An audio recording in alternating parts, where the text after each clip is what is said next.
سلورم سپارہ لسم نمبر رکو سورہ آل عمران نلسم نمبر رکو بسم اللہ الرحمن الرحیم لقد سمع اللہ پتحقیق سر اللہ ووردو قول الذین خبر دا او خلق قالو چدی اوے ان اللہ فقیر بے شک اللہ محتاج دے ونحن اغنیا او مونگا غنیان یو سنکتب زرد چ مونگا لکو ما قالو اغس چدی وائی وقتلهم الانبیاء او مونږ لیکو قتل کول د دوی نبیانو بغیر حق پناه حق ونقول مونږ دوی ته وایو ذوقوا وسقوا عذاب الحریق هغه اور والعذاب ذالک دا بما پاس قدمت ایدیکم چې تاسو لاسونو بیکړو ان الله بشک الله سب ظلام للعبید نه د خپل بندگانو باندې ظلم کوونکی الذين هغه خلق قالو چې دی وای ان الله عهد الینا بشک الله مونږ سره اقرار کړی دی الله نؤمن لرسول ادا چې مونږ به ایمان نه راوړو په یو رسول باندې حتی یاتینا بقربان چې د مونږ خواته راتګو کې په یوې قربانۍ سره تاکلوه النار چې هغه قرباني وخوري اور قلت ورته فرمایا قد جاءکم رسول من قبل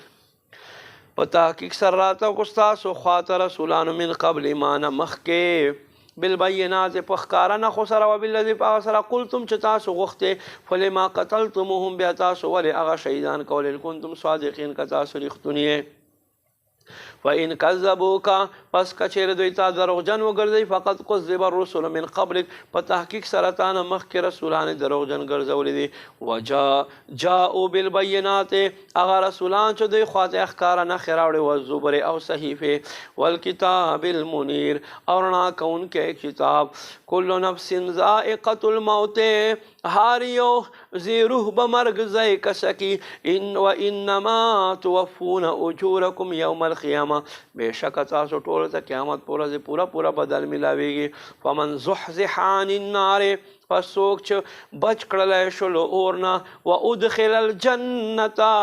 جنت ته داخل کړلی شو فقد فاز په تحقیق سره دا کامیاب شلو وما الحیات الدنیا دنیا زندگی نه ده الا متاع الغرور مگر د دوکې مال لتبلون فی اموالکم وانفسکم ضرور تاسو امتحان اخیستلی کوي په مالونو تاسو کې او په ځانونو تاسو کې ولا تسمعن من الذین تاسو به اورئ دغو خلکو نه اوتو الکتاب چاته چې کتاب ورکړی شوی من قبلکم ستاسو نه مخکې ومن الذین او خلکو نه به اورئ اشرکو چا چې شرک وکړو اذن کثیره ډېر شی تکلیف وان تصبروا او که تاسو صبر وکئ وتتقوا پرهیزګاري اختیار کړئ فان ذلک من عزم الامور پس بېشکه دا د مضبوطو همت والو کارونه نه دی وَإِذْ أَخَذَ اللَّهُ مِيثَاقَ الَّذِينَ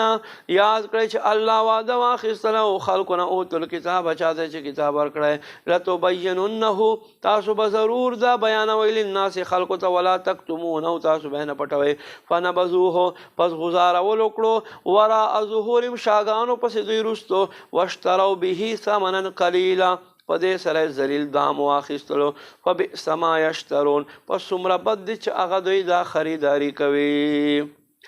لا تحسبن الذین تاسو مه ګمان کوئ هغه خلک یفرحونه چې خوشحالیږي بما په هغه سره اتو چې دوی ته راتګ شوی دی ویحبونه او دوی دا خوښوي ان یحمدو دا چې دوی صفت وکړلی شي بما په هغه سره لم یفعلو چې دوی نوي کړي ولا تحسبنهم پس تاسو دوی مه ګمان کوئ بمفازة من العذاب